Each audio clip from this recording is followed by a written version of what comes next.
ইবলিস কিন্তু ফেরেশতা ছিল না, এটা ভুল কথা। ইবলিস কানা মিনাল জিন্নি ফাফাসাকা আন আমরি রাব্বিহ, ইবলিস ছিল জিন জাতির একজন যে তার রবের আদেশকে লঙ্ঘন করেছে।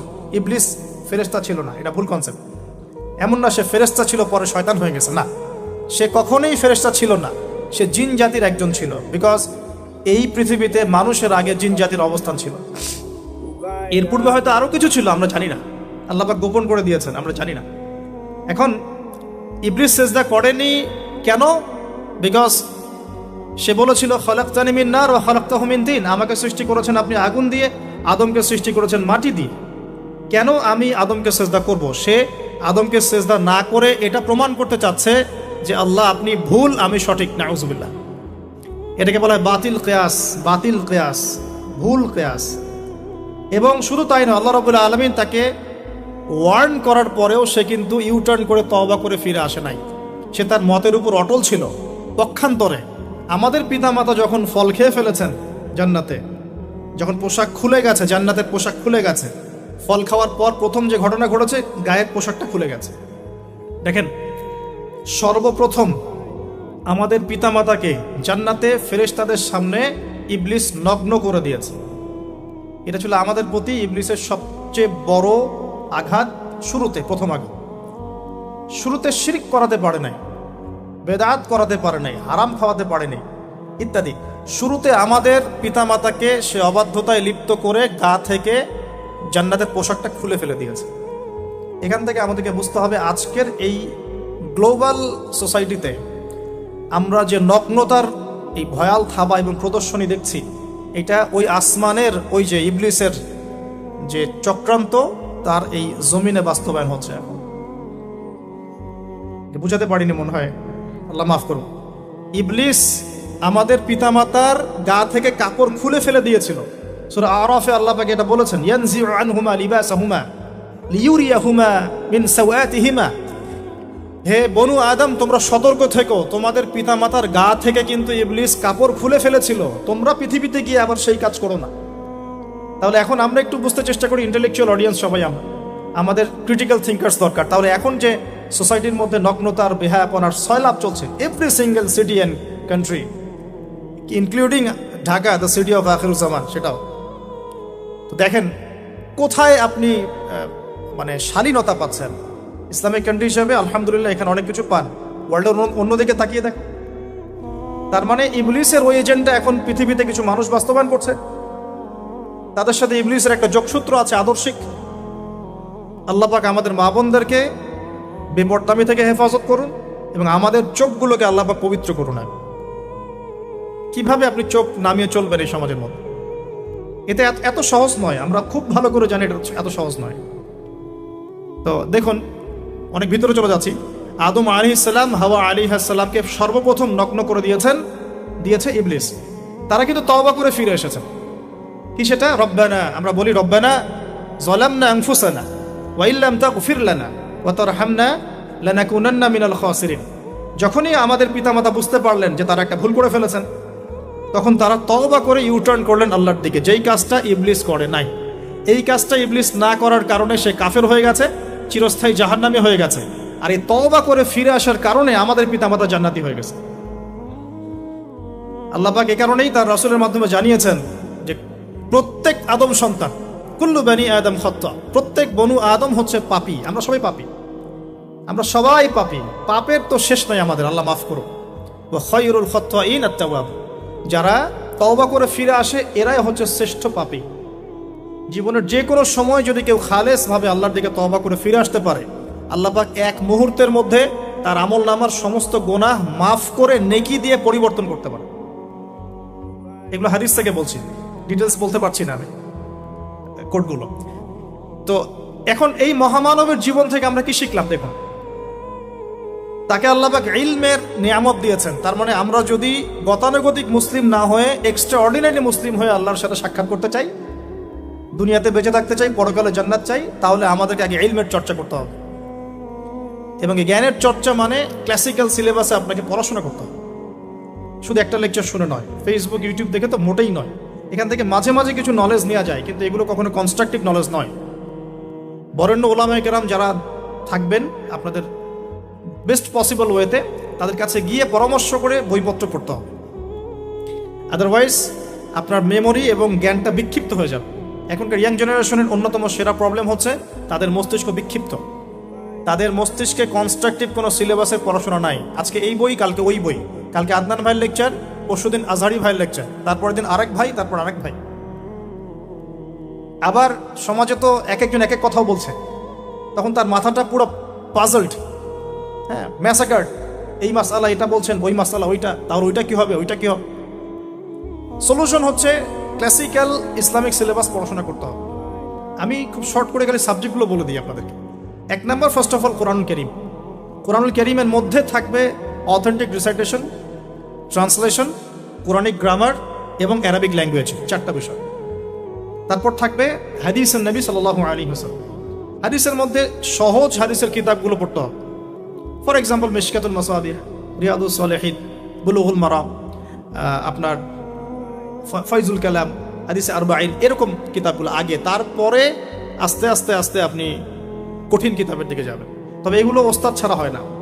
এরপর দরকার হচ্ছে সিরাত, নবী সাল্লাল্লাহু আলাইহি ওয়াসাল্লামের পবিত্র জীবনী। এই জীবনী যার জানা নাই, সে তার জীবনটাকে রাসূলের সিরাতের আলোকে মেলাতে পারবে না। এবং দ্বীন ইসলাম নিয়ে কিছু করতে চাইলে রাসূলের সিরাতের সুন্নাহ মাফিক করতে পারবে না। এরপর দরকার ইকোনমিক্সের জ্ঞান, ইসলামিক ইকোনমিক্স অবশ্যই। তারপরে দরকার হচ্ছে ইসলামিক ইতিহাসের জ্ঞান, ফিকহের জ্ঞান, আকীদার জ্ঞান, উসুলের জ্ঞান। এভাবে একটা কনস্ট্রাকটিভ সিলেবাস দাঁড়ায়। তারপরে গিয়ে একজন মানুষের জ্ঞানটা পাকাপোক্ত হবে। সময় লাগুক না, 10 বছর, 15 বছর, 20 বছর। আমরা দোয়া করি আল্লাহর কাছে, আল্লাহ পাক আগামী পুরো 20 বছর আমাদেরকে পড়াশোনা করার তৌফিক দান। পড়তে থাকবো। আমাদের বেশি কথা বলার দরকার নেই, পড়তে থাকবো, জানতে থাকবো। এখন তাহলে আমরা আজকে প্রথম একটা লেসন পেলাম। গতানুগতিক মুসলিম না হয়ে এক্সট্রা অর্ডিনারি মুসলিম হতে হলে প্রথমে এই মহামানবের জ্ঞানতাত্ত্বিক শিক্ষা নিতে হবে, ইলমের মেহনত হবে ইনশাআল্লাহ তাআলা। আল্লাহ পাক আমাদের সবাইকে জ্ঞানের মেহনত করার তৌফিক দান করুন এবং আমাদের পরিবারে জ্ঞান প্রতিষ্ঠার তৌফিক দান করুন। আমাদের বাচ্চাদের মধ্যে সেই জ্ঞান প্রবেশ করানোর তৌফিক দান করুন। আর প্রয়োজন হচ্ছে তাওবাহ। আদম আলাইহিস সালাম ভুল করেছেন, আমরাও ভুল করি, কিন্তু শয়তানের পাল্লায় পড়ে ভুল করলেই তার তাবেদারি করতে হবে না, বরং যখনই আমাদের স্মরণ হবে আমরা ইউটার্ন করবো আল্লাহর দিকে তওবা করে। দ্বিতীয় মেসেজ হচ্ছে বেশি বেশি তওবা ইস্তেগফার করব। দিনে কমপক্ষে 100 বার পড়তে পারি আস্তাগফিরুল্লাহাল্লাযী লা ইলাহা ইল্লা হুয়াল হাইয়ুল কাইয়্যুম ওয়া আতুবু ইলাইহি, অথবা এতটুকু অ্যাটলিস্ট আস্তাগফিরুল্লাহ ওয়া আতুবু ইলাইহি, আস্তাগফিরুল্লাহ ওয়া আতুবু ইলাইহি, ব্যাস এতটুকু। নবী সাল্লাল্লাহু আলাইহি ওয়াসাল্লাম দিনে 100 বার তওবা করতেন, কোনো হাদিস এসেছে 70 বার তওবা করতেন। এরপর একটু সামনে যাই, কোরআনের পাতা উল্টালে দেখবো আরেকজন নবীর নাম আসে, আরেকজন মহামানবের নাম, তার নাম হচ্ছে নূহ আলাইহিস সালাম। এই মানুষগুলো যাদের কথা বলছি তারা কিন্তু কেউ গতানুগতিক মুসলিম ছিলেন না, তারা এক্সট্রা অর্ডিনারি মুসলিম ছিলেন। আমি তাদের থেকে নলেজ নিচ্ছি। এবার আসি কোরআনের পাতা একটু সামনে গেলে দেখবো আরেকজন নবীর নাম চলে আসে, নূহ আলাইহিস সালাম। নাম শুনেছেন? সামারি 950 বছর দিনের দাওয়াত দিয়েছেন। সুবহান। এক্সট্রা অর্ডিনারি মুসলিম হতে হলে আমাদেরকে দাওয়াতি কাজ করতে হবে, তার আগে ওই যে জ্ঞান অর্জন করতে হবে। এই দাওয়াতি কাজটা হবে মধ্যম পন্থায়, শৈথিল্যতাবাদ না, চরমপন্থা না, মধ্যমপন্থী থাকবো ইনশাআল্লাহ। এখানে অনেক সময় মধ্যমপন্থী থাকতে গিয়ে কিছু মানুষ হিকমতের দোহাই পেরে শৈথিলতাবাদী হয়ে যায়। আমি মনে বুঝাতে পারি না, কিছু মানুষ মধ্যম পন্থার দাওয়াতের কথা বলেও হিকমতের দোহাই দিয়ে কখনো কখনো শৈথিলতাবাদী হয়ে যায়। এটাও ঠিক, ওটাও ঠিক, এটাও চলে, ওটাও চলে, এদিকে চলে আসে। আবার কিছু মানুষ মধ্যম পন্থার কথা বলে অনেক সময় খুব ওভার এগ্রেসিভ পদক্ষেপে চলে যায়। দুটোই উম্মার জন্য ক্ষতিকর। এই জন্যই ক্লাসিক্যাল ওলামায়ে কেরামের সাথে পরামর্শ ভিত্তিক চলাফেরা করা উচিত। তাহলে তারা ডাইরেকশন দিতে পারবেন যে কোনটা এই প্রেক্ষাপটে করা উচিত, কোনটা করা উচিত। তো নূহ আলাইহিস সালামের জীবন থেকে আমরা শিখছি দাওয়াতের মেহনত করতে হবে। এটা আমি আজকেও শিখলাম নতুন করে। নিজের মধ্যেই মনে হলো যে আমার সামনে যে ভাই গাড়ি ড্রাইভ করছেন তাকে তো দুটো কথা বলতে পারতাম, কেন বললাম না? যে ইমামের পিছনে নামাজ পড়ে আসলাম তাকে তো দুটো কথা বলতে পারতাম, কেন বললাম না? বলতে পারতাম যে ইমাম সাহেব আপনি শুনুন, নবী সাল্লাল্লাহু আলাইহি ওয়াসাল্লাম বলেছেন দুনিয়ার সবচাইতে নিকৃষ্ট চোর হচ্ছে সে ব্যক্তি যে রুকু সেজদা ঠিকমতো আদায় করে না। চুরি করলে চোরের হাত কেটে ফেলতে হয়। যদি কেউ আমার ফোনটা চুরি করে, ইসলামিক লস কি বলছে? তার হাতটা কেটে ফেলতে হয়। আর নবীজি বলছেন সবচেয়ে নিকৃষ্ট চোর সে ব্যক্তি যে ব্যক্তি রুকু সেজদা ঠিক মতো আদায় করে না। তো আমরা এরকম দাওয়াতের অনেক ক্ষেত্র পাই। নিজেও ফিল করলাম যে না, আসলে মনে হয় আমি পরিপূর্ণ দায়ী হতে পারছি না। আমি তো যে বিমানে আসলাম তার কেবিন ক্রুদেরকে দাওয়াত দিতে পারতাম, অ্যাটলিস্ট শালীনতার একটা আয়াত শোনাতে পারতাম যে এই পোশাকগুলো মেয়েদের পরা উচিত নয়। যে পোশাকটা আপনি পরে আছেন, আকাশে উঠছে, সুবহানাল্লাহ, 1 সেকেন্ডের মধ্যে প্লেন ক্র্যাশ করতে পারে। পসিবল? Not possible. 1 সেকেন্ডের মধ্যে। সেখানে আমি কিভাবে আল্লাহর জিকির বাদ দিয়ে বেহায়াপনা লিপ্ত হতে পারি? বিশ্বাস করেন, হয়তোবা আমি একটু দুর্বল মনের মানুষ কিনা জানি না, কিন্তু আমি এয়ারে উঠলে আমার সবসময় ফিকির থাকে লা ইলাহা ইল্লাল্লাহ লা হাওলা ওয়ালা কুওয়াতা ইল্লা বিল্লাহ আস্তাগফিরুল্লাহ ওয়া আতুবু ইলাইহি। মানে আমি মনে হয় যে আল্লাহ পাক ধরে রেখেছেন আমাকে, এটা ফিল করে আল্লাহ ধরে রেখেছেন বলে যেতে পারছি। ওখানে আমরা কিভাবে নগ্নতা প্রদর্শনী করতে পারি, কিভাবে করতে পারি? তো দাওয়াতের অনেক ক্ষেত্র সামনে আসে। আপনার সন্তানকে, আপনার স্ত্রীকে, আপনার প্রতিবেশীকে, ড্রাইভারকে, সবজিওয়ালাকে আমরা দাওয়াত দিতে পারি। বাট আমি মনে হচ্ছে যে আমি আসলে কথাটা বলছি বড় গলায়, আমি এখনো নিজে ওটা হতে পারি নাই। আল্লাহ পাক আমাদেরকে হওয়ার তৌফিক দান করুন। নূহ আলাইহিস সালাম 950 বছর দাওয়াত দিয়েছেন। একটা খালি এক্সাম্পল দিচ্ছি। তিনি সূরা নূহের মধ্যে আল্লাহ পাক বলেছেন, নূহ আলাইহিস সালাম আল্লাহকে বলছেন, রব্বি, হে আমার রব, ইন্নী দাআহারা, আমি আমার এই কওমকে প্রতিদিন প্রতি রাত দাওয়াত দিয়েছি। সুবহানাল্লাহ, প্রতিদিন প্রতি রাত। আজকে এসেছি, হয়তো 2-3 মাস পরে আপনাদের এখানে আবার আসতে পারি। প্রতিদিন প্রতি রাত কিন্তু আমি দাওয়াতি কাজ করতে পারছি না, আমরা কেউই করছি না।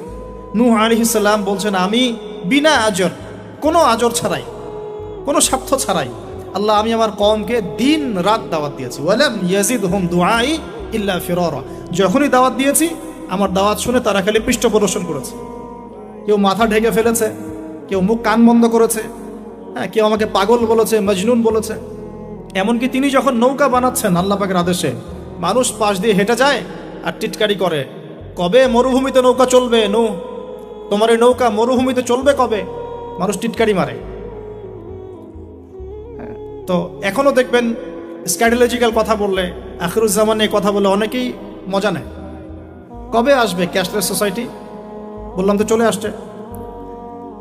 কবে আসবে মালহামা নদী? চলে আসবে। কবে আসবে বড় বড় ভূমিকম্প? আসছে, সবর করে। তো নূহ আলাইহিস সালামের জীবন থেকে শিক্ষা আমরা দাওয়াত দিব। আমরা ফার্স্ট অফ অল জ্ঞান অর্জন করব, ক্লাসিক্যাল সিলেবাস পড়াশোনা করব, ওলামায়ে কেরামের সাথে সোহবত রাখবো এবং দাওয়াতি কাজ করবো ইনশাআল্লাহ। এবং এখানে আমরা মধ্যমপন্থী থাকবো, নট চরমপন্থা, নট শৈথিলতাবাদ। নূহ আলাইহিস সালামের জীবন থেকে আরো দাওয়াত, দিন রাত দাওয়াতের মেহনত করা, দিন রাত দাওয়াতের মেহনত করা। আল্লাহ পাক আমাকে আপনাদের সবাইকে তৌফিক দান করুন। কতদিন? 950 বছর।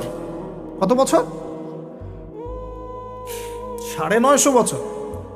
পুরো আব্বাসীয় খেলাফত ছিল 509 বছর কি 10 বছর মেবি। পুরো আব্বাসীয় খেলাফত 510 বছরের মতো। উমাইয়াদের ছিল 93 ইয়ার্স। আমাদের নবী সাল্লাল্লাহু আলাইহি ওয়াসাল্লামের দাওয়াতের মিশন বয়স ছিল 23 বছর। 950 বছর দাওয়াত দেওয়ার পর তাফসীরের কিতাবে এসেছে 40 or 80 ফ্যামিলিজ, এই 40 বা 80টা ফ্যামিলি ইসলাম কবুল করেছে। তার মানে এখানে শিক্ষা, এক্সট্রাঅর্ডিনারি মুসলিম হতে হলে দাওয়াতের মেহনতে হতাশ হওয়া যাবে না, লেগে থাকতে হবে, লম্বা সময় ধরে দাওয়াত দিতে হবে। আল্লাহ পাক আমাকে আপনাদের সবাইকে লম্বা সময় ধরে বিশ্বে দাওয়াতি কাজ করার তৌফিক দান করুন। আর সামনে যাই। নিজের ছেলে ইসলাম কবুল করে নাই নূহ আলাইহিস সালামের, নিজের স্ত্রী ইসলাম কবুল করে নাই। তার মানে আমাদের ফ্যামিলিগুলো এমন হতে পারে যে ফ্যামিলি নিজের ছেলে কথা শুনছে না, নিজের স্ত্রী কথা শুনছে না। পরোয়া করতে হবে না, তাদের পরোয়া করতে হবে না, শুধু দাওয়াত দিতে হবে। সেম অবস্থা লূত আলাইহিস সালামেরও, তারও স্ত্রী ইসলাম কবুল করছে না। আল্লাহ পাক তাদেরকে ধ্বংস করেছেন। নূহ আলাইহিস সালাম লূত আলাইহিস সালামকে উদ্ধার করেছেন। এখানে আমরা আমাদের দিনী বোনদেরকে রিকোয়েস্ট করব, আপনারা সবাই আপনাদের ফ্যামিলিতে খাদিজা রাদিয়াল্লাহু আনহা, আয়েশা রাদিয়াল্লাহু আনহা রোল প্লে করেন। নূহ আলাইহিস সালাম আর লূত আলাইহিস সালামের স্ত্রী রোল প্লে করবেন না। আনফর্চুনেটলি এখনকার যে বিজি সিটিসগুলো, মানে যেগুলো আমরা বলি বস্তুবাদী শহরগুলো, ফ্যামিলিগুলো দিন দিন ক্রাশ করছে। সম্পর্কের টানাপোড়া, বিচ্ছেদ, ডিভোর্সড, আকীদা আদর্শের মিল নাই, স্বামী ইসলাম প্র্যাকটিস করলে স্ত্রীর সমস্যা, স্ত্রী প্র্যাকটিস করলে স্বামীর সমস্যা। এই প্রবলেমসগুলো আমাদেরকে সলভ করতে হবে। আল্লাহ পাক আমাদেরকে সবর করার তৌফিক দান করুন। পারিবারিক তালিমটা খুব বেশি ইম্পর্টেন্ট। পরিবারের তালিম চালু করা উচিত। পরিবারে কোরআন এবং হাদিসের কিতাবগুলো থেকে দার্সের ব্যবস্থা করা উচিত এবং সপরিবারেই ওলামায়ে কেরামদের সাথে পরামর্শ করে চলা উচিত। ইনশাআল্লাহ ভালো হবে। আল্লাহ পাক তৌফিক দান করুন। আমি নূহ আলাইহিস সালামের আরেকটা কথা বলে শেষ করি। শেষে যখন নৌকা ডুবছে, তিনি তার ছেলেকে তখনও পিতৃস্নেহে ডাকছেন, নৌকায় আসো বাবা। ছেলে বলছে যে আমি পাহাড়ে উঠে যাব, ইয়াসিমুনি মিনাল মা, এই পাহাড় আমাকে পানি থেকে বাঁচাবে। নূহ আলাইহিস সালাম বলছেন, আল্লাহ তুমি আমার ছেলেকে বাঁচাও, ইন্নাহু মিন আহলি, সে আমার পরিবারের একজন। আমরা বলি না আমাদের সন্তানদের ক্ষেত্রে, আল্লাহ পাক বলছেন লাইসা মিন আহলিক, সে তোমার পরিবারের কেউ না। এখানে একটু হার্ড লাইনে যেতে হবে আমাদেরকে। অনেক সময় আমরা আমাদের ফ্যামিলির মধ্যে এমন কিছু মানুষকে পাই যারা টোটালি ইসলামকে ডিসকারেজ করেন, অস্বীকার করেন, নাস্তিকতায় লিপ্ত থাকেন, ইসলামের বেসিক ফান্ডামেন্টালগুলোকে ডিনাই করেন। এই ব্যাপারে কঠোর হওয়া উচিত। আল্লাহ পাক আমাদেরকে বোঝার তৌফিক দান। পাতা উল্টালে এরপর একজন নবীর নাম আসে না, আসে একজন নেতার নাম। মুসা আলাইহিস সালামকে আল্লাহ পাক একটা বিজয় অভিযান দিয়েছিলেন বাইতুল মাকদাস, অনেকে বলেন মাকদিস। তো এই জায়গায় বিজয় অভিযানে পাঠানো হচ্ছে মুসা আলাইহিস সালামকে, কিন্তু তিনি তার কওমের জন্য একজন নেতা নির্বাচন করছেন। তার কওম বলছে আমাদেরকে একজন নেতা দিন যার আন্ডারে থেকে আমরা আমালেকা সম্প্রদায়ের বিরুদ্ধে যুদ্ধ করব। এখন মুসা আলাইহিস সালাম বলছেন আল্লাহ পাক যদি কোনো নেতা দেন, তোমরা যদি আবার পালানো শুরু করো। কারণ বনু ইসরাইল সম্পর্কে তার খুব মারাত্মক কিছু অভিজ্ঞতা আছে। ফেরাউনের কবল থেকে মুক্তি পাওয়ার পরে বাছুর পূজা শুরু করেছে। তোমরা তো এই আদেশ আসলে পিছনে পালানো শুরু করবা। তারা বলল না, আমরা পালাবো না, আমরা অবশ্যই সামনে অগ্রসর হব। কেন পালাবো? আমাদের জান মাল দিয়ে আমরা প্রয়োজনে ফাইট করব এবং আমরা আমাদের স্ত্রী সন্তানদেরকে রক্ষা করব। আমাদের বাড়িঘর তারা লুটপাট করছে, আমরা ওদেরকে প্রতিহত করব। অনেক কথা বলেছে, সূরা বাকারাতেই পাবেন আপনি সব। তো আল্লাহ রাব্বুল আলামিন একজন ব্যক্তিকে সেখানে নেতৃত্ব দিলেন, তার নাম তালুত। কি নাম ভাইয়া? তালুত। এবং তালুতের আন্ডারে যুদ্ধ করছেন একজন ছোট বলছি কারণ তখন তার বয়স 12 থেকে 14 বছর। তিনি পরবর্তীতে নবী হয়েছেন, তার নাম দাউদ আলাইহিস সালাম। এই তালুত সম্পর্কে কি নসিহত, কেন এক্সট্রাঅর্ডিনারি মুসলিম হওয়ার সাথে কি সম্পর্ক? কোরআনের পাতা উল্টালে তালুত সম্পর্কে দুটো কথা পাওয়া যায়। বনু ইসরাইল বলছেন যে তালুত নেতৃত্বের যোগ্য নয়, তার তো সম্পদ নাই, তার তো খ্যাতি নাই। আমরা তো এটাই বলি, নেতৃত্ব কখন আসে? খ্যাতি আছে আপনার, আপনি নেতা হওয়ার যোগ্য, সম্পদ আছে, আপনি নেতা হওয়ার যোগ্য। আমাদের থটসটা এরকম, এটা বনু ইসরাইলের ইহুদিদের থটস, ঠিক আছে?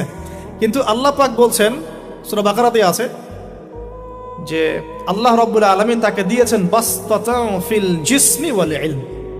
তালুতকে আমি নেতৃত্ব দিয়েছি কারণ তালুতকে আমি আল্লাহ দুটো নেয়ামত দিয়েছি। এক হচ্ছে শারীরিক ফিজিক্যাল শক্তি এবং সুস্থতা এবং জ্ঞানের প্রজ্ঞার পারদর্শিতা। তাহলে নেতৃত্বের দুটো গুণ পেলাম, প্রজ্ঞা, জ্ঞান এবং শারীরিক সুস্থতা, শক্তি। এক্সট্রাঅর্ডিনারি মুসলিম হতে হলে আমাদের সবাইকে সুস্থ থাকতে হবে, ফিজিক্যালি স্ট্রং থাকতে হবে। এটার জন্য এখনকার লাইফস্টাইল ত্যাগ করতে হবে।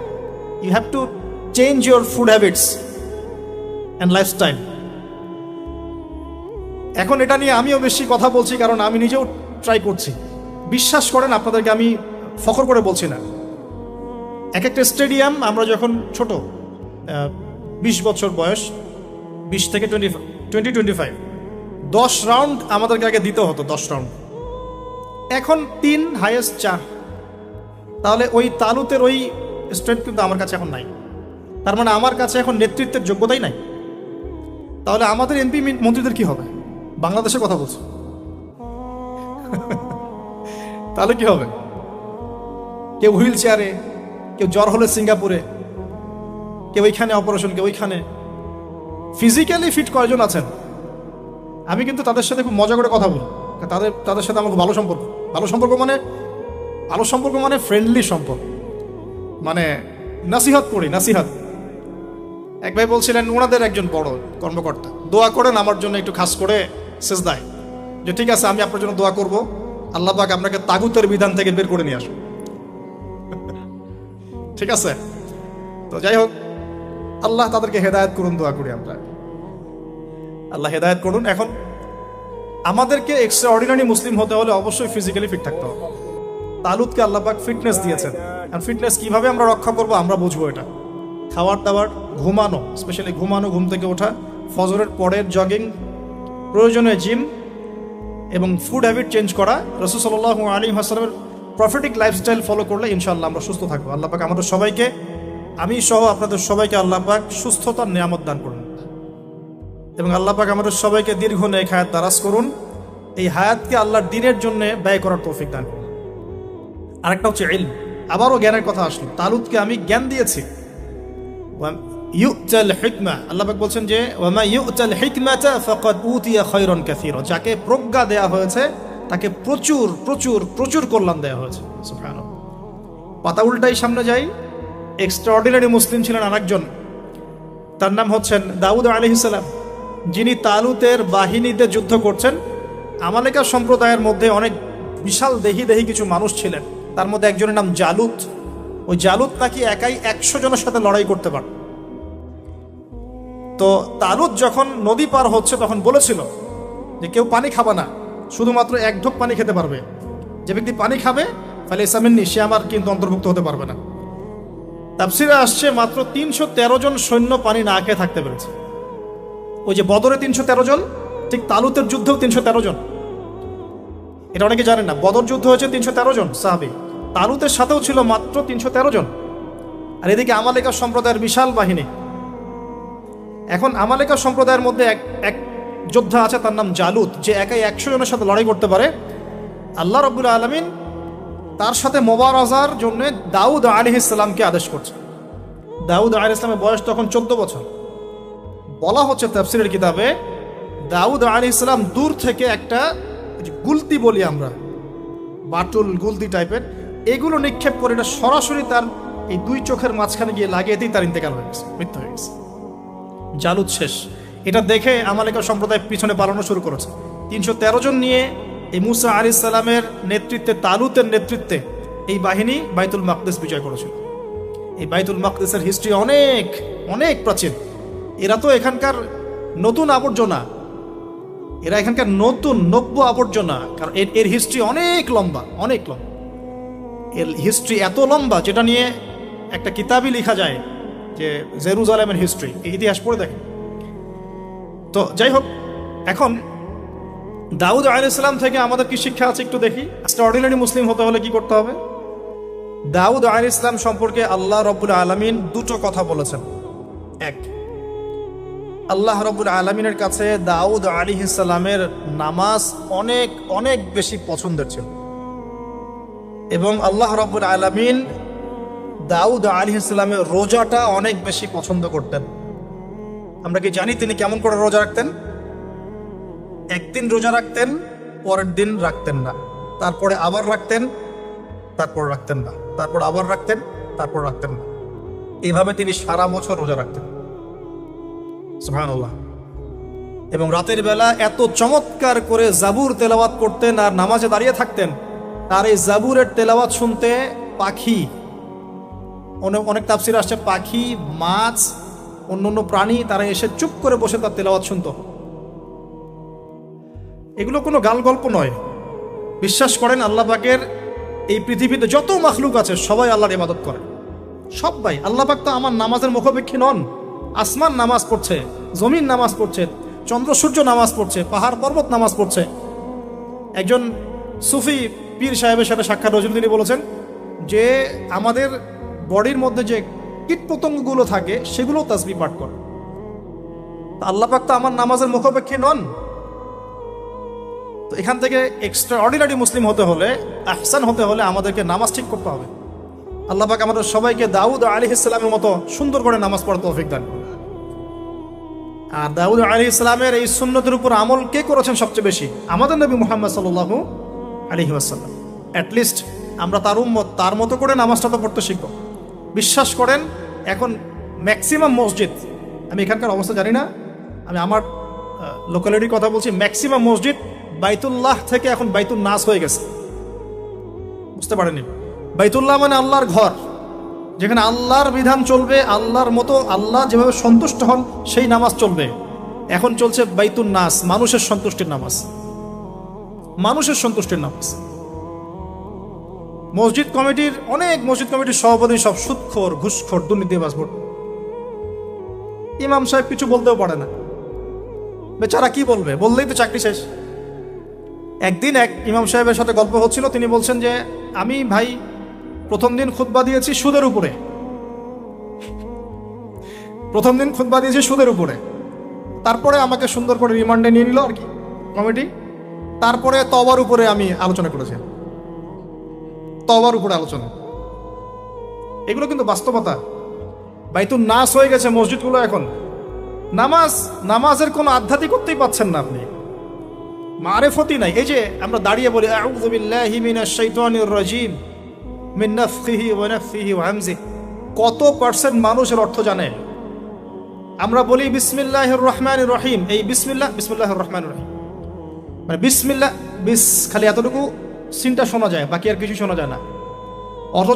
অথচ শুধু এই বিসমিল্লাহর প্রতি সম্মান প্রদর্শন করার জন্যে আল্লাহ পাক সাবার রানী বিলকিসকে ইসলাম কবুলের সৌভাগ্য দিয়েছিলেন। মনে আছে সুলাইমানের চিঠি? হয়তো অনেকে পড়েছেন। সুলাইমান আলাইহিস সালাম চিঠি দিয়েছেন, আমার কাছে আত্মসমর্পণ করো।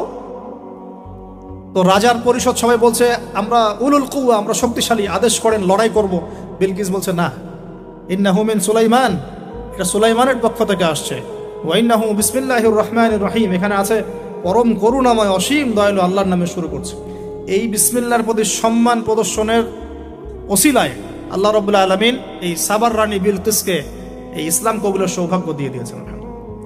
বিসমিল্লাহ ঠিক নাই তেলাওয়াতে, কোরআন তেলাওয়াত ঠিক নাই নামাজের মধ্যে, এক একটা হরফের উচ্চারণ কোথায় কি হচ্ছে কি বুঝতেই পারছি না আমরা।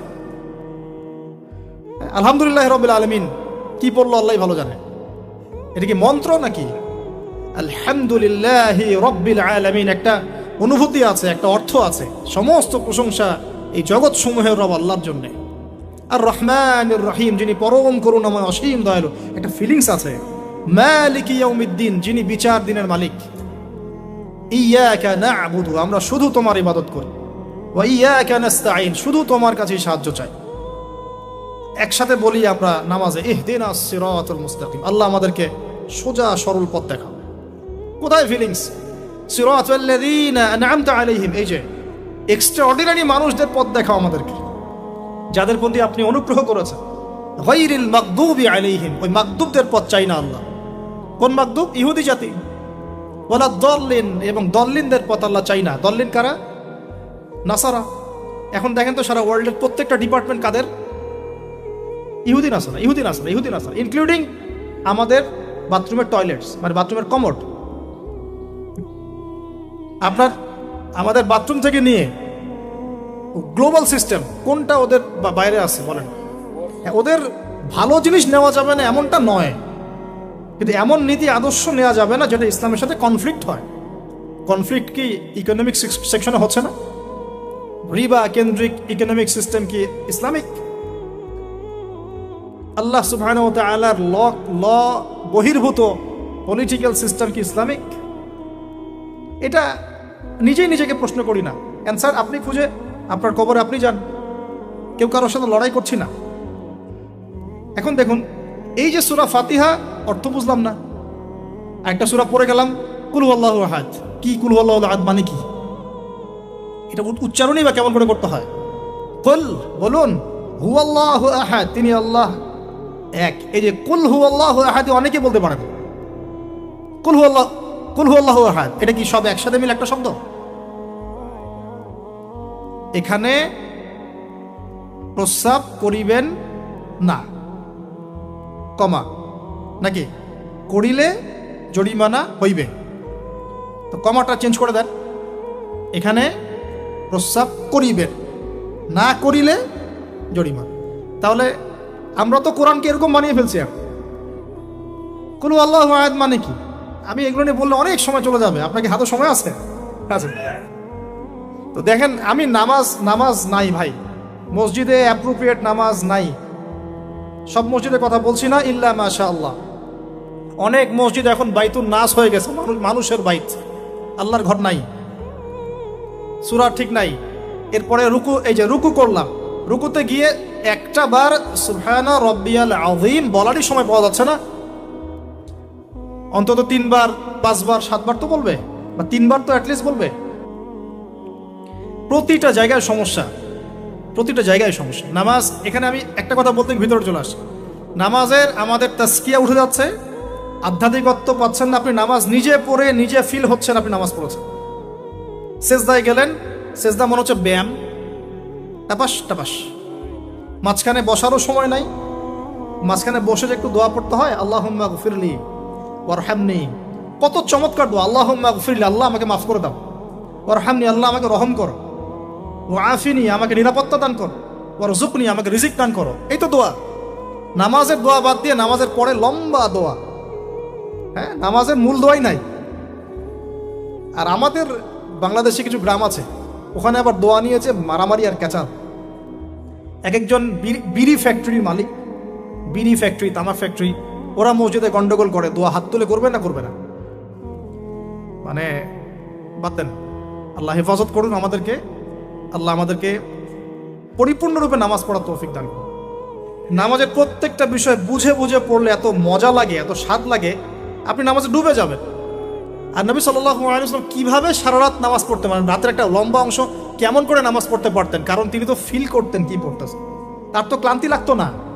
তার পা কখন ফুলে গেছে তার টেরি নাই, টেরি পাচ্ছেন না তিনি। কেন সাহাবীদের পা থেকে তীর খোলা যেত? কারণ নামাজে দাঁড়িয়ে তারা ডুবে গেছেন আল্লাহর মতো। আল্লাহ আল্লাহ, এটা তো বললে অনেকে আকীদার প্রশ্ন তুলবে। আসলে আল্লাহ পাকের সাথে আমি বিলীন হয়ে যাচ্ছে এখানে। এই বিলীন মানে কি? শারীরিক বিলীন। আমার মনন আল্লাহর প্রতি নিবদ্ধ হয়ে যাচ্ছে। এই তো নামাজ। এই নামাজ মেরাজুল মুমিন বলে না, আল্লাহর মুমিনদের জন্য মেরাজ, নামাজটাই তো মুমিনদের জন্য মেরাজ। তো মেরাজ মানে কি? সাক্ষাৎ, দেখা সাক্ষাৎ। আমাদের নামাজে তো আল্লাহর কোনো ফিলিংসই আসছে না। সেজদা করছে, সেজদায় নবীজি বলেছেন বেশি বেশি দোয়া করো, কারণ সেজদায় যে দোয়াটাই করবা কবুল হয়ে যাবে ইনশাআল্লাহ। তো সেজদায় তাসবিহ পড়ারই টাইম পাচ্ছি না, দোয়া করবো কখন? একটা দোয়া করতে গিয়ে দেখলাম ইমাম সাহেব তাশাহুদ শুরু করে দিয়েছে, আর আমি তাশাহুদ ধরতে গিয়ে দেখলাম তাশাহুদ শেষ করতে করতে সালাম শেষ, আমার দরুদ শরীফ বাকি আছে। তো ওই জন্য বিশ্বাস করেন আমি নামাজটা আবার দৌড়ায় পড়ে আসছি, মাগরিবের নামাজ। ছোট ভাইকে নিয়ে বললাম পাশে দাঁড়া, নামাজ হয় নাই। কেন হয় নাই? রুকু সিজদা করতে পারি নাই। নামাজ হবে কিভাবে? এক ওয়াক্ত নামাজ চলে গেল। এই এক ওয়াক্ত নামাজ কি আমার জীবন আবার ফিরে আসবে কিনা? আর আপনারাই বলেন তো, কিয়ামতের মাঠে সবচেয়ে প্রথম কোন আমলের হিসাব হবে? আমার এই বড় বড় কথা, দিন কায়েম, জিহাদ, এই সেই, হাবি জাবি, অনেক বড় বড় কথা, নামাজ ঠিক নাই, কি হবে? ফায়দা আছে কোনো? এই জিনিসটা যদি আমাদের সমাজ থেকে আস্তে আস্তে বিদায় নিতে থাকে তাহলে তো সমস্যা। আল্লাহ পাক আমাদের সবাইকে পরিপূর্ণ নামাজি হওয়ার তৌফিক দান করুন। একটা কথা বলতে গিয়ে অনেক ভিতরে চলে আসলাম। দাউদ আলাইহিস সালামের নামাজ আল্লাহর কাছে অনেক প্রিয় ছিল, আর তার সওম রোজা আল্লাহর কাছে অনেক প্রিয় ছিল। আমাদের সবাইকে আল্লাহ পাক এই মহামানবের জীবন থেকে নামাজ শেখার তৌফিক দান করুন, রোজা রাখার তৌফিক দান করুন। এবং কোরআন, তিনি জাবুর তেলাওয়াত করতেন, এত মধুর সুরে তেলাওয়াত করতেন, পাখি এসে তার তেলাওয়াত শুনতো, মাছ এসে তেলাওয়াত শুনতো। আমাদের তেলাওয়াত তো মাশাআল্লাহ করলে মানুষ বিরক্ত হচ্ছে, আমাদের তেলাওয়াত শুনে মানুষ বিরক্ত হচ্ছে। তো আল্লাহর ওয়াস্তে আমি একটু রিকোয়েস্ট করি সবাইকে, আল্লাহর ওয়াস্তে আপনারা সবাই বিশুদ্ধ করে তার তিলের সাথে কোরআন তেলাওয়াত করা শিখবেন। এটা 1 বছর সময় লাগে লাগুক, 2 বছর লাগে লাগুক, 3 বছর লাগে লাগুক। আমার একজন ওস্তাদি বলতে পারি, টিচার আছেন, যিনি নিজে 7 জনের কাছে কোরআন তেলাওয়াত করা শিখেছেন। তিনি নিজে 7 জন ওস্তাদের কাছে কোরআন তেলাওয়াত করা শিখেছেন। এর কোনো শেষ নাই। চমৎকার করে, সুন্দর করে, মাধুর্যের সাথে কোরআন তেলাওয়াত করা শিখুন। আল্লাহ পাক আমাদের সবাইকে ডেইলি অন্তত 1 পারা করে তেলাওয়াত করার তৌফিক দান। এতে ইনশাল্লাহ জীবনে বরকত হবে, হায়াতে বরকত হবে, রিজিকে বরকত হবে, আল্লাহর সাথে কানেকশন থাকবে, কোরআনের সাথে আপনার সম্পর্ক থাকবে। কোরআন কাল কিয়ামতে আপনার পক্ষে সাক্ষী দিবে ইনশাআল্লাহ। আল কোরআন হুজ্জাতুল লাকা ওয়া আলাইক, কোরআন আপনার পক্ষে সাক্ষী দিবে বা বিপক্ষে সাক্ষী দিবে।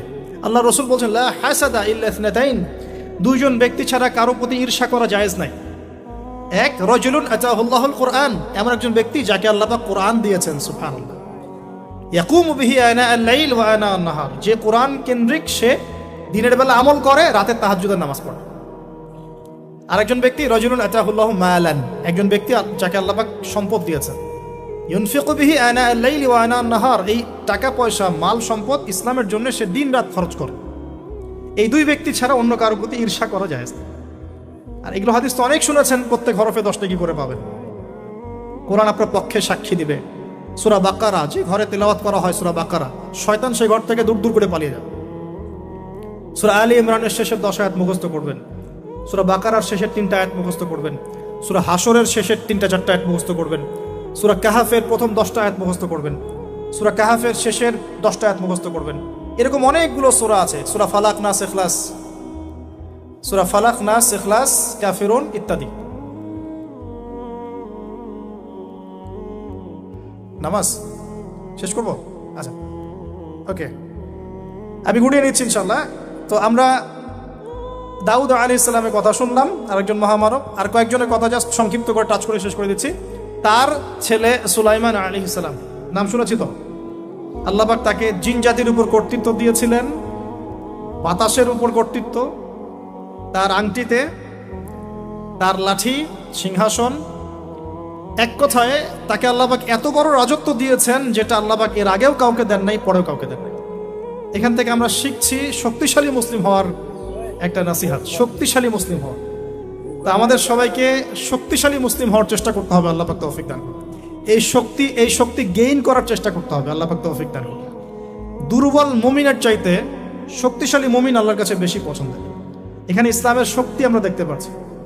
আরো সামনে যাই, পাতা উল্টাই, দেখবেন একজন অত্যন্ত অপূর্ব সুন্দর, আমাদের মুরাদ ভাইয়ের মতো অপূর্ব সুন্দর একজন মহামানবের কথা আছে, ইউসুফ আলাইহিস সালাম। আমরা সূরা ইউসুফ পড়তে শিখি নাই এখনো। আমরা সবাই মনে করি সূরা ইউসুফ মানে হচ্ছে ইউসুফ জুলাইখার প্রেম কাহিনী, আমরা এটাই মনে করি। সূরা ইউসুফকে আল্লাহ পাক সবচেয়ে শ্রেষ্ঠ উপন্যাস বলেছেন, আহসানুল কাসাস। একটু গভীরভাবে পড়ে দেখবেন অর্থগুলো। এটা ইউসুফ জুলাইখার প্রেম কাহিনী নয়, এটা ইউসুফ আলাইহিস সালামের সাথে তার বাবার মহব্বতের কাহিনী। এটা পিতা আর সন্তানের মহব্বতের কাহিনী। এত মহব্বত যে সন্তান 20 বছর আগে হারিয়ে গেছে, যে সন্তান কূপ থেকে রাজপ্রাসাদে, রাজপ্রাসাদ থেকে জেলখানায়, জেলখানা থেকে আবার মিশরের গভর্নমেন্ট মানে পলিটিক্যাল পাওয়ার এসেছেন, বাবা কিন্তু এটা জানেন না। কিন্তু সন্তান যখন একটা জামা পাঠিয়ে দিচ্ছে, জামা, এই কমিজটা নিয়ে যাও, আমার বাবার চোখে দিও, বাবা দৃষ্টি ফিরে পাবে। ওই কমিজ নিয়ে যখন কিছু মানুষ আসছে তার বাসার সামনে, তিনি বলছেন, ইন্নী লাআজিদু রিহা ইউসুফ, আমি আল্লাহর কসম ইউসুফের গন্ধ পাচ্ছি। এটা মারা বুঝতে পারবেন, সন্তানের গন্ধ পাওয়া যায়। বাবারা বুঝবো, সন্তান, মায়েদের, আমাদের ছেলে মেয়েদের গন্ধ আমরা বুঝি, এটা আমার ছেলের গন্ধ, এটা মেয়ের গন্ধ। ইউসুফ আলাইহিস সালামের কামিজ আসছে 1200 মাইল দূর থেকে, আরো বেশি বা কম হবে। আর এখানে তার বাবা গন্ধ পাচ্ছেন, মোহাব্বত। এই কথাটা, এই আয়াতটা আসলেই চোখ দিয়ে পানি বের হয়ে যাবে। ইন্নী লাআজিদু রিহা ইউসুফ, আমি ইউসুফের গন্ধ পাচ্ছি। আর মানুষ বলছে আপনি পাগল হয়ে গেছেন, কতদিন আগে ইউসুফ চলে গেল, আপনি ইউসুফের কথা বলতে বলতে বলতে বলতে চোখ অন্ধ করে ফেললেন কাঁদতে কাঁদতে, এখন বলছেন ইউসুফের গন্ধ পাচ্ছেন। সুবহানাল্লাহ। তো সূরা ইউসুফ পিতা আর সন্তানের প্রেম কাহিনী, মহব্বতের কাহিনী, ট্র্যাজেডি লাইফের। ভাইদের ষড়যন্ত্রে চলে গেলেন কূপে, কূপ থেকে রাজপ্রাসাদে, রাজপ্রাসাদ থেকে জেলখানায়। জেনার আহ্বান করছে তাকে, তিনি বলছেন মাআযাল্লাহ, আমি আল্লাহর কাছে আশ্রয় প্রার্থনা করছি। এখানে আমরা সূরা ইউসুফ পড়তে গিয়ে ইউসুফ আলাইহিস সালামের বাহ্যিক সৌন্দর্য নিয়ে কথা বলি, তার চরিত্র, তার বাহ্যিক সৌন্দর্য অনেক বেশি সুন্দর। সূরা ইউসুফ আলাইহিস সালামের এই যে জেনা থেকে মুক্ত থাকার শিক্ষা, এটা যদি আমাদের যুব সমাজ নিতে পারে, ইনশাআল্লাহ অর্ধেক কাজ হয়ে যাবে ইনশাআল্লাহ। কত পার্সেন্ট যুবক আছে বলেন দেখি, একটু অনেস্টলি বলেন। সূরা ইউসুফ আলাইহিস সালামের মতো এরকম তাকওয়া পরহেজগারিতা জেনামুক্ত জীবন যেমন করতে পারে। আমরা তো আরো ইচ্ছা করে প্রেম করি, অ্যাফেয়ার করি, রেপ করি, এই করি সেই করি, আর তাকে অফার করা হচ্ছে সম্ভ্রান্ত পরিবারের একজন রাজার স্ত্রী। ক্বালাত হাইতা লাক ক্বালা মাআযাল্লাহ। তাহলে এই মহামানব জীবন থেকে শিক্ষা আছে। আরেকটা বিষয় আছে রুইয়াল হক, এখানে সত্য স্বপ্নের কথা আছে। তাই যারা বেশি পরহেজগার হবেন আপনারা কিন্তু সত্য স্বপ্ন দেখবেন এবং স্বপ্নের সত্যতা ডিনাই করবেন না। শেষ জামানায় মুমিনের স্বপ্ন বেশি বেশি সত্য হবে। যদি সত্য স্বপ্ন দেখেন, ভালো স্বপ্ন দেখেন, প্রিয়জন কোনো প্রিয় মানুষকে বলবেন। যদি দুঃস্বপ্ন দেখেন, খারাপ স্বপ্ন দেখেন, কাউকে বলতে যাবেন না। এখানে পড়লে আপনি দেখবেন কাফেরের স্বপ্ন সত্যি হয়েছে। আরেকটা স্ট্র্যাটেজি আছে সূরা ইউসুফে, এর আগে একটা লেকচারে বলেছিলাম। ইউসুফ আলাইহিস সালাম এমন অর্থনৈতিক পরিকল্পনা গ্রহণ করেছিলেন যার ফলশ্রুতিতে মিশরের লক্ষ লক্ষ মানুষ দুর্ভিক্ষ থেকে বেঁচে গেছে। তাহলে এখনকার আমাদের পারিবারিক ক্ষেত্রেই হোক, সোশ্যাল বা ওয়ার্ল্ড অ্যাফেয়ার্সই হোক, ওই ইকোনমিক পলিসি যদি লঞ্চ করা যায়, ইনশাআল্লাহ তাআলা দেখবেন জনগণ না খেয়ে মরবে না। আর এই কথাটা আমি সবাইকে বোঝাতে পারি, বাংলাদেশের মানুষকে বোঝাতে পারি না। কারণ ইউসুফ আলাইহিস সালাম এখানে 7 বছর মেয়াদি একটা পরিকল্পনা নিয়েছেন। অপচয় করো না, যতটুকুতে কাজ হয়ে যায় এতটুকু ব্যবহার করো, বাকিটা সেভ করো। দুর্ভিক্ষ সামনে আসছে, তখন ইনশাল্লাহ বেঁচে যাবে। তো কে শোনাবে কার কথা? গিয়ে দেখেন এক একটা প্রকল্পের কি অবস্থা। অপচয়ে সবচেয়ে টপ জাতি বাঙালি জাতি এখন সারা ওয়ার্ল্ডের মধ্যে। পানি অপচয়, গ্যাস অপচয়, তেল অপচয়, বাদ দেন, এ বলতে গেলে অনেক সময় চলে যান। তাহলে সূরা ইউসুফ থেকে আমরা শিখলাম কি? রুইয়াল হক, সত্য স্বপ্ন, ক্যারেক্টার। আমরা শিখলাম এখানে চরিত্র পবিত্র রাখার ব্যাপার। শিখলাম পারিবারিক বাবা সন্তানের মহব্বত। এক্সট্রাঅর্ডিনারি মুসলিম হতে হলে এগুলো দরকার আছে। একটু সামনে যান, একজন ব্যক্তির নাম বলছি, ইউনুস আলাইহিস সালাম। নাম শুনেছেন কিনা? আমরা সবাই জানি তিনি মাছের পেটে ছিলেন। কেন ছিলেন এটা অনেকে জানি না। কেন তিনি, কেন আল্লাহ পাক কেন তাকে মাছের পেটে পরীক্ষা করলেন? কারণটা আমি বলছি, সূরা আম্বিয়া পড়ে দেখবেন। তিনি যখন দাওয়াত দিচ্ছিলেন কওমকে, কওমের অনেকেই দাওয়াতটা রিসিভ করছিল না। একটু রাগান্বিত হয়েছেন তিনি, সামান্য একটু রাগান্বিত। আমরা হয়ে যাই না এখন? আরে কতদিন থেকে দাওয়াত দিই, মানুষ কথাই শোনে না। এক ভাই বলছেন, বড় আলেম, কয়েকদিন আগে আমি দেখা করে আসছি, বলছেন যে আমি ভাই এই বাংলাদেশ সম্পর্কে হতাশ হয়ে গেছি, আর মনে হয় না এখানে কোনো কাজ হবে। তো ইউনুস আলাইহিস সালাম একটু রাগান্বিত হয়ে ব্যাকওয়ার্ডে এসেছেন, আল্লাহ রাব্বুল আলামিন ধরে ফেলেছেন। তোমাকে তো আমি এই দায়িত্ব দিয়েছি জাস্ট আমার তাওহীদ প্রচার করার জন্য, কবুল কে করলো করলো না দেখার দরকার নাই। আল্লাহ পাক তাকে ওই পরীক্ষায় ফেলেছেন, 3 দিন 3 রাত মাছের পেটে। তখন তিনি কি দোয়া করছেন? লা ইলাহা ইল্লা আনতা সুবহানাকা ইন্নী কুনতু মিনাজ জালিমিন। আল্লাহ পাক বলছেন সূরা সফফাতের মধ্যে, তিনি যদি এই দোয়াটা না পড়তেন, লা লাবিসা ফি বাতনিহি ইলা ইয়াউমি ইউবআসুন, কিয়ামত পর্যন্ত তিনি মাছের পেটে থাকতেন। নাউজুবিল্লাহ। তাহলে এখান থেকে আমরা শিখলাম জীবনে অনেক চড়াই উতরাই আসবে, সবর করতে হবে। দাওয়াতের মেহনতে সবর করতে হবে। মানুষ কবুল করলো করলো না দেখার দরকার নাই, আমি আমার গতিতে দাওয়াত দিতে থাকবো। আর বিপদ আপদ যদি চলে আসে, দোয়া ইউনুস পড়বো, বলবো লা ইলাহা ইল্লা আনতা সুবহানাকা ইন্নী কুনতু মিনাজ জালিমিন। আল্লাহ পাক যে কোনো বিপদ দূর করে দিবেন ইনশাআল্লাহ। সাক্ষাৎ মউত থেকে আল্লাহ পাক এই দোয়া পড়লে বাঁচাতে পারেন। এটা কি মৃত্যুর মুখোমুখি ছিলেন না মাছের পেটের মধ্যে? ওখানে কিন্তু মাছ যখন বমি করে দিয়ে গেছে তীরে, তখন সেখানে লাউ গাছ উৎপন্ন করা হয়েছে, লাউ গাছ। তো এটাতে আপনারা বুঝে ফেলেন যে এর সাথে কি সম্পর্ক আছে। তো ইউনুস আলাইহিস সালামের জীবন থেকে শিক্ষা কি? এই দোয়া পড়বো, লা ইলাহা ইল্লা আনতা সুবহানাকা ইন্নী কুনতু মিনাজ জালিমিন। আরেকজন নবীর নাম আইয়ুব, মহামানব, অনেক দিন অসুস্থ, মনে আছে? দীর্ঘদিন অসুস্থ। এখানে একটা কথা বলে লোভ সামলাতে পারছি না, সালাত আমরা একসাথে পড়বো ইনশাআল্লাহ। আচ্ছা, সেটা হচ্ছে আইয়ুব আলাইহিস সালাম কখন এই দোয়া করেছেন? রব্বি আন্নী মাসানিয়া দুররু ওয়া আনতা আরহামুর রাহিমিন। রোগ যখন আস্তে আস্তে আস্তে তার জিহ্বাতে এসেছে, জিহ্বা দিয়ে তিনি তার জিকির করতে কষ্ট হচ্ছে, তখন তিনি বলছেন, আল্লাহ আমাকে অনেক দুঃখ দুর্দশা স্পর্শ করেছে, আমি জিকিরটা ঠিক মতো করতে পারছি না, আল্লাহ আমাকে শেফা দান করো।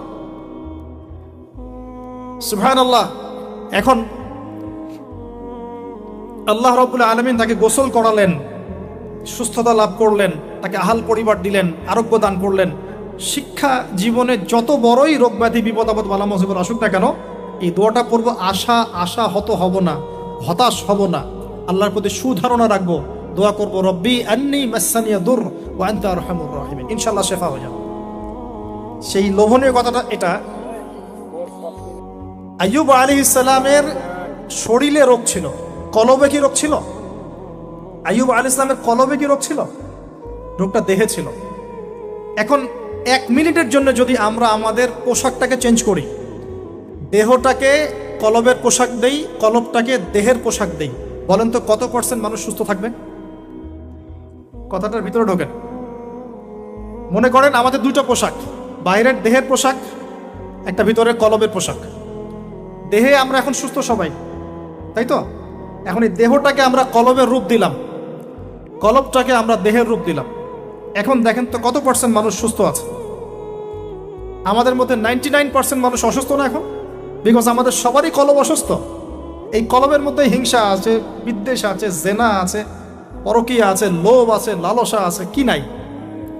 তাহলে বলেন তো আইয়ুব আলাইহিস সালামের এই দোয়া পড়ার সবচেয়ে বেশি হকদার কে? তিনি না আমরা? বুঝতে পারছেন না? ওই দোয়াটার উপর আমল করার সবচেয়ে বড় হকদার কার বেশি প্রয়োজন, আমাদের না তার? ব্যাস, আমরা এখন আমাদের নামাজে দোয়া পড়বো, রব্বি আন্নি মাসানিয়া দুররু ওয়া আনতা আরহামুর রাহিম। আল্লাহ, আমাদের কলবে রোগ হয়ে গেছে, আল্লাহ তুমি আমাদের এই রোগ থেকে শেফা দান করো। কারণ কলব শেফা না হলে কোনোদিনও আমাদের আমল কিন্তু কবুল হচ্ছে না।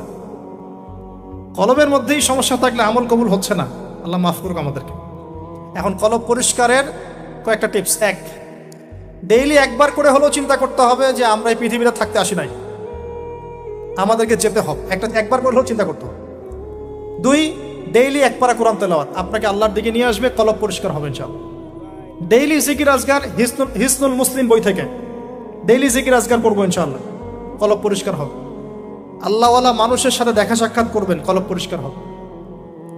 কবরস্থানে গিয়ে কবর জিয়ারত করবেন, কলব পরিষ্কার হবে।